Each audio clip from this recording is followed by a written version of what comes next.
নমস্কার বন্ধুরা, আমাদের চ্যানেলে আপনাদের স্বাগতম।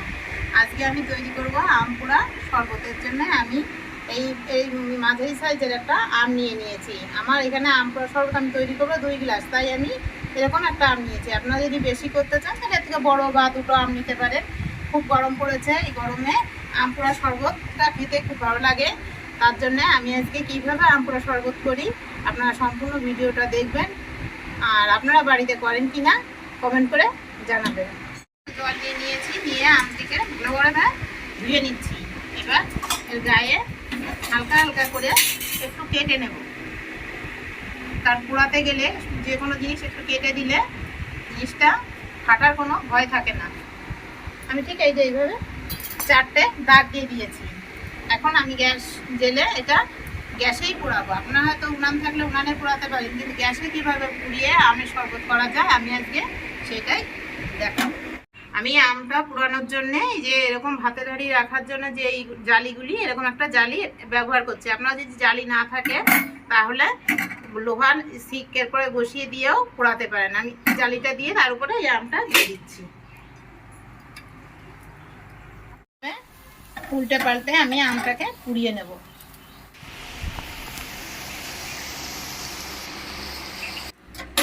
আমার আমটা পোড়ানো হয়ে গেল। এখন আমি এটা নামিয়ে নিচ্ছি। আমি 10 মিনিট এইভাবে রেখে দেবো একটু ঠান্ডা হওয়ার জন্য। তারপর এর থেকে কাপটা বের করে আমি শরবতটা তৈরি করব।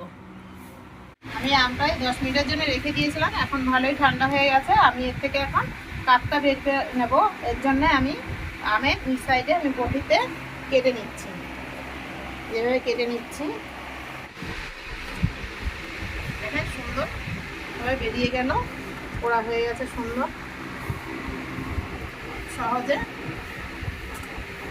বেরিয়ে যাচ্ছে।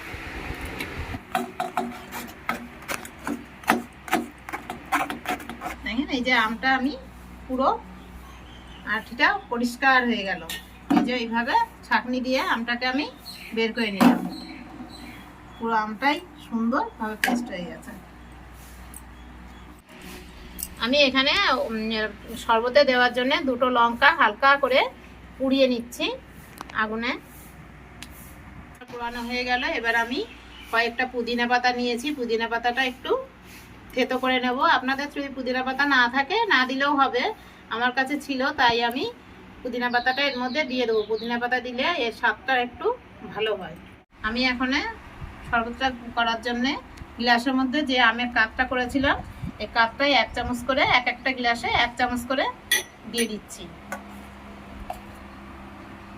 পরে এর মধ্যে দিচ্ছি সাদা লবণ, ছোট্ট চামচের 1/2 চামচ মতো করে,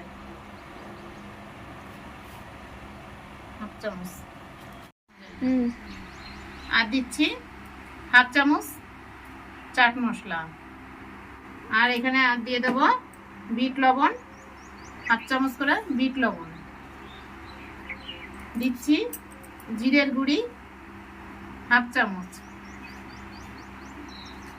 দেখেছেন চামচটা আমার খুব ছোট্ট, এই চামচে সামান্য মানে অর্ধেকেরও কম দিয়ে দিচ্ছি। এই ছোট চামচে করেই আমি 2 চামচ চিনি পেস্ট করে রেখেছিলাম, আমি সেই চিনির পাউডারটা দিচ্ছি। আপনারা সরাসরি চিনিটাও দিতে পারেন। আমি এখানে চিনির পাউডারটা দিচ্ছি, তবে চিনিটা দেওয়ার 2 চামচ দিচ্ছি। যদি টক লাগে আমি পরে আরেকটু দিয়ে দেবো। এখন আমি এতে 2 চামচ করেই দিয়ে দিচ্ছি। যে লঙ্কাটা কুড়িয়ে রেখেছিলাম সেই লঙ্কাটা আমি এই যে গুঁড়ো করে নিয়েছি, সেই গুঁড়োর 1/2 চামচেরও কম দিয়ে দিচ্ছি লঙ্কার গুঁড়ি। এখানে পোড়ানো লঙ্কাটাই দেবেন, এমনি লঙ্কাটা দিলে ভালো লাগবে না। পোড়ানো লঙ্কার একটা গন্ধ আসবে, ওইটাই সুন্দর লাগবে। আর দিচ্ছি এখানে 1/2 চামচ আমচুর পাউডার। ঘরে থাকলে দেবেন, না হলে দিতে হবে না। সব শেষে দিয়ে দিচ্ছি যে পুদিনা পাতাটা থেতো করে রেখেছিলাম সেই পুদিনা পাতাটা বাটাটা। আমার সম্পূর্ণ জিনিস দেওয়া শেষ। এবার আমি এর মধ্যে জলটা দিয়ে দেবো। হলো এখানে আমি ঠান্ডা জল দিচ্ছি, কারণ শরবতটা আমি এখনই খেয়ে নেব ওর জন্যে।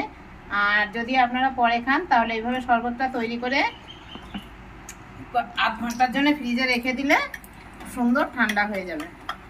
আমি অতটা জল দিয়ে আমটা ভালো করে গুলে নিচ্ছি। তারপর আমটা গোলা হয়ে গেলে পুরো জলটা ভর্তি করে দেব। আমি এখানে 2 গ্লাস শরবত করতে চেয়েছিলাম, আমার 2 গ্লাস শরবতই রেডি হয়ে গেছে। দেখেন শরবতটা দেখতে খুব সুন্দর হয়েছে। আর যদি আপনারা কোনো কিছু কালার করতে চান তাহলে অন্য কালার, ফুড কালার দিতে পারেন, সবুজ হবে আর একটু। আমি এখানে কোনো কালার ব্যবহার করিনি।